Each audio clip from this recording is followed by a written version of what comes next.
Merhabalar. Bugün sizlerle birlikte kimya 7. sınıf dersinden qeyri-metallar ve onların xassələri allotropiya dersini geçirik.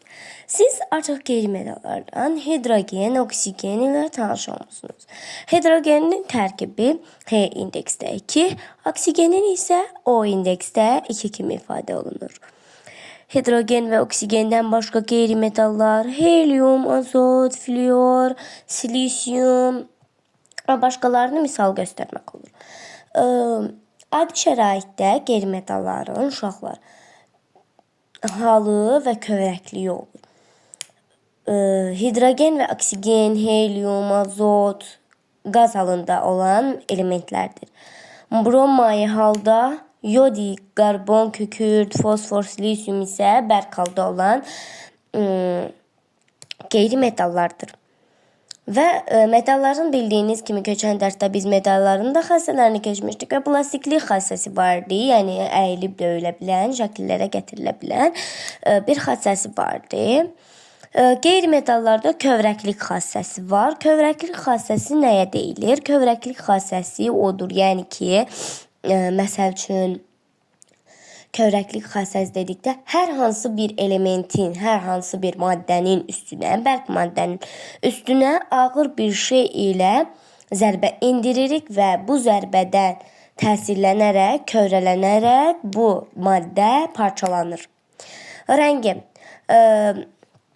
xlorun sarımtıl yaşıl, bromun qırmızı qəhvəyi, yodun isə tünd bənövşəyi. Buradan qara kimi görünür, amma tünd bənövşəyi rəngi vardır. Gəlin keçək allotropiya dərsinə. Bir elementin müxtəlif formalarda mövcud olmasına allotropiya, bu maddələr isə allotropik şəkil dəyişmələr deyilir.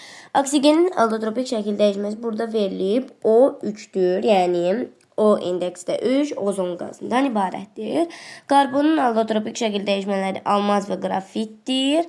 Kükürdün allotropik krastilik və plastik allotropik kükürdün allotropik şəkil dəyişməsidir. Və S hərfi indeksdə 8 kimi işarə olunur.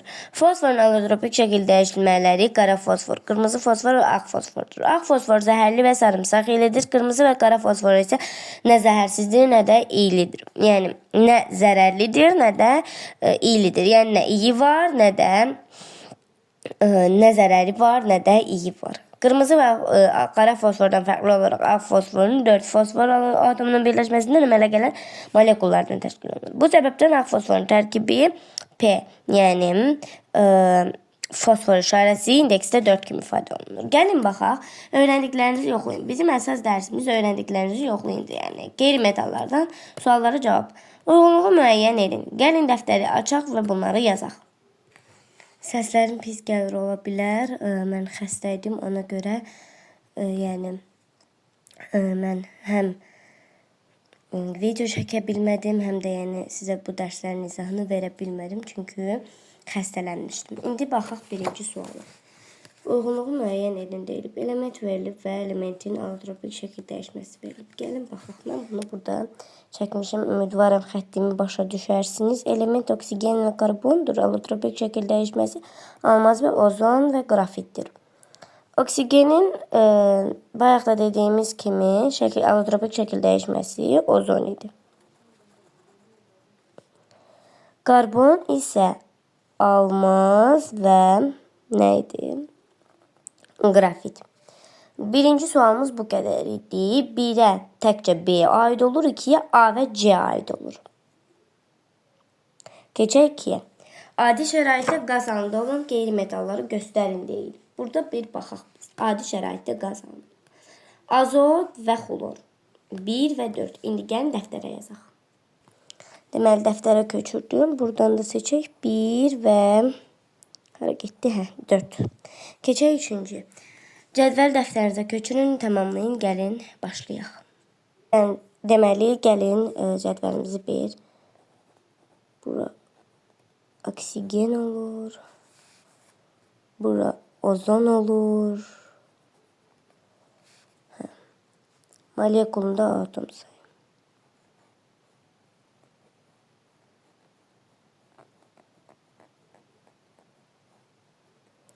İndi balaca forma A sayı yazıqdır.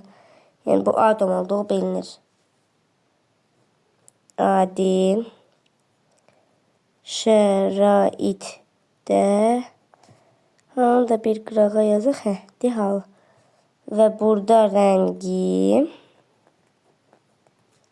burada da iyini yazıq. Deməli, oksigenin molekulunda atom sayı. O bir dakika biraz O2 indekste 2. Ozonda ise O indekste 3. Adi şəraitdə halı. Oksigen qaz halında. Hər ikisi qaz halındadır uşaqlar. Oksigen qaz halında. Bu da qaz halındadır. Bu da qaz halında. Rənginə baxaq. Oksigen rəngsizdir.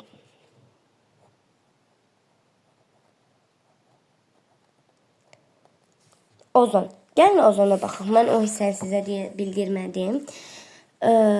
Ozon açıq mavi rəngli qazdır. Xarakteri kəskin qoxusu var. Deməli bizə burada verilib adi şəraitdə halı, rəngi iyi. Ozonun hər üç əlaməti, yəni halı, rəngi və qoxusu, yəni iyi. Hər üçü bir cümlə ilə ifadə olunur bizə, yəni rəngi açıq mavidir. Açıq mavi. Ümidvaram xəttimi başa düşərsiniz. Tələsik yazıram deyə belə olur. İyi. Oksigen iyisizdir uşaqlar. İyisiz. Ozon isə yenə də dediyim kimi burada var. Xarakteri kəskin.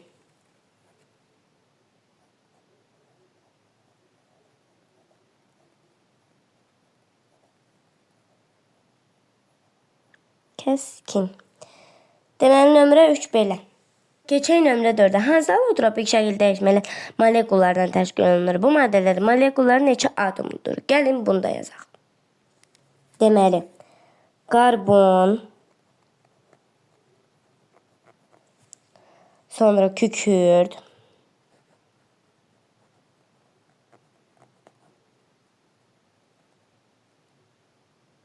fosfor,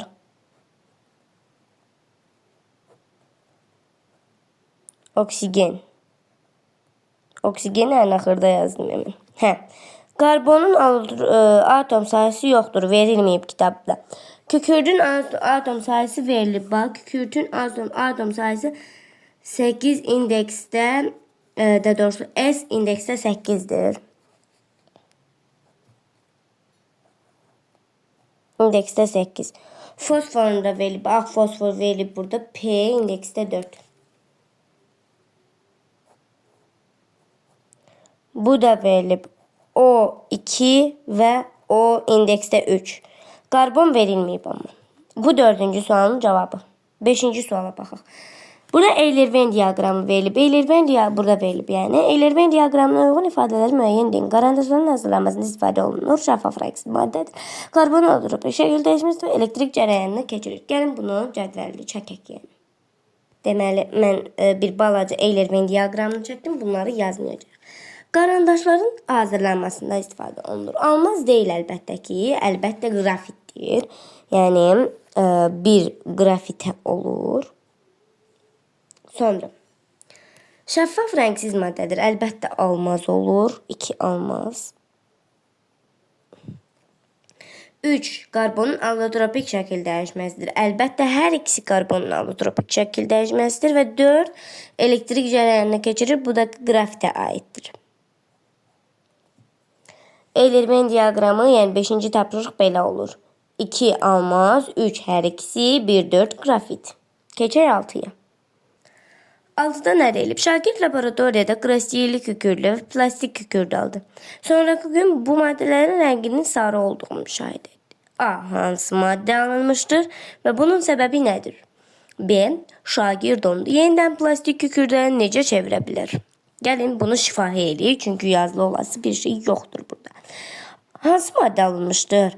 Deyilir ki, kükürt alınmışdır. Hansı maddə alınmışdır deyilir maddə. Maddə kükürt olmur. Daha doğrusu maddə yəni qaz. Hə də maddə dedikdə kükürt nəzərdə tutulur. Kükürt alınmışdır burada. Və yəni onun sonradan sarı deyilib ki, krastilli kükürt. Krastilli kükürt necədir? Belə olur. Plastikli kükürt belə olur. Plastikli kükürt budur. Budur yani. Bu ikisi plastik kükürttür ve bu da kristallik kükürttür. Deyilib ki, kristallik kükürtdən plastik kükürt aldı. Sonraki gün maddələrin rənginin sarı olduğunu müşahidə etdi. Plastikli kükürt qonur rəngdir, amma bu sarı rəngdir. Necə olub ki? Yəni şəraitdə çox qaldıqda uşaqlar plastik kükürt şəraitdə çox qalıb və sonradan bərkiyib kristalli kükürdə çevrilib. Səbəb budur. Şagird onu yenidən plastik kükürdə necə çevirə bilər deyilib. Sual verilib bizə burada. Necə çevirə bilər? Uşaqlar əlbəttə ki, bunu çevirən necə çevirə bilər? Onu ərdəcək. Ərdi, vəsiyo, plastik kükürt budur sizə. Çünki burada yazılıb ki, kristalli kükürdü ərdib qaynatdıqda tədricən qonur rəngli plastik kükürdə çevrilir. Bax, kristalli kükürdü əridib qaynatdıqda tədricən qonur rəngli plastik kükürdə çevrilir. Bu qədər. Onu soyuq suya tökdükdə rezin kimi, yəni buğal olur. Bugünlük bu qədərdir. 6-cı sualın cavabını da şifahi olaraq həll etdik. Bunlar da kimyadan yazılı sual cavabımız idi. Bu 1, bu 2, bu 3, bu 4, bu da 5 idi. Gələn dərsdə görüşənədək sağ olun.